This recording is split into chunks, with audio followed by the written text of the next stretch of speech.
नमस्कार YouTube family, स्वागत आहे तुमचं आपल्या या चॅनलमध्ये अक्कलकोट माझं माहेर.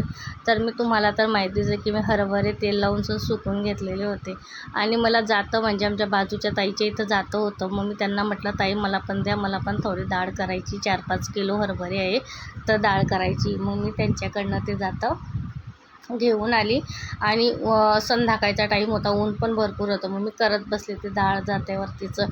आणि ऊन तर बघा आमच्याकडे किती ऊन असतं, 7 वाजता तरीसुद्धा एवढंच ऊन असतं.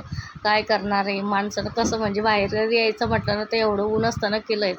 मग मी ते डाळ करत बसली आणि काय मग तर आपल्याला 7-7:30 वाजून गेले मला तिथं. त्याच्यानंतर मग दुधावाला आला, दूध वगैरे राधाने घेतलं आणि ते म्हणे, मम्मी तूच ते दूध गरम कर. मग मी म्हटलं जाऊ दे, ती पण कंटाळून गेली अशी, त्याच्यामुळे मग मी दूध तिने ठेवून दिलं गॅसवरती.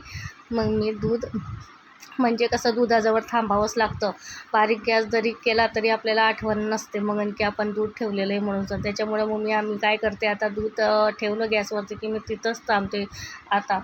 तर काय संध्याकाळी मग स्वयंपाकाचं पण खूप गडबड चालू होती की काय करायचं. थोडी सकाळची खिचडी वगैरे पडलेलीच होती आणि बटाट्याची भाजी म्हटलं थोडी करू, त्याच्यात आपण खाल्ल्या जाईल.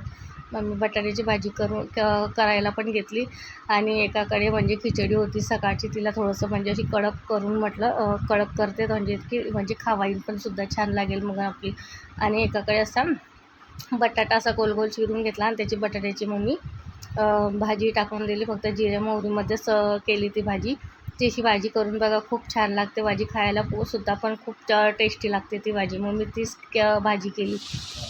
आणि मग काय करणार आहे बघा, मग लकीसाठी एक पोळी टाकली, म्हणजे कारण की कुत्रा आहे ना आमचा डॉगी लकी, त्याला मग खायला टोस असतात. पण मग तो रातच्या वेळेस मी त्याला चपाती देते, चपाती ताकामध्ये दुधामध्ये देते. त्याच्यामुळे मग मी त्याला पण काही भुकेलं नाही ठेवलं, त्याच्यासाठी पण मी एक चपाती टाकूनच दिली. आणि बघा माझं घर आहे ना एकदम छोटंसं आहे, 2च रूम आहे माझ्या घरी. पण माझं देवारा बघा स्वामींचं, कारण की माझ्या स्वामींना मी म्हणजे कसं मला जागा नाही त्याच्यामुळे मी वरतीच ठेवलेलं आहे. मी तशी स्वामींची सेवा करते. पण पारायण वगैरे कधी असलं ना तर मग मी खालती पारायण वगैरे मांडते स्वामींचे. तर बघा माझं घर तुम्हाला आवडलं का? तुम्हाला जर माझं घर बघायला इंटरेस्ट जर असेल तर मग मी तुमच्यासाठी पूर्ण होम टूरसुद्धा मी करेन.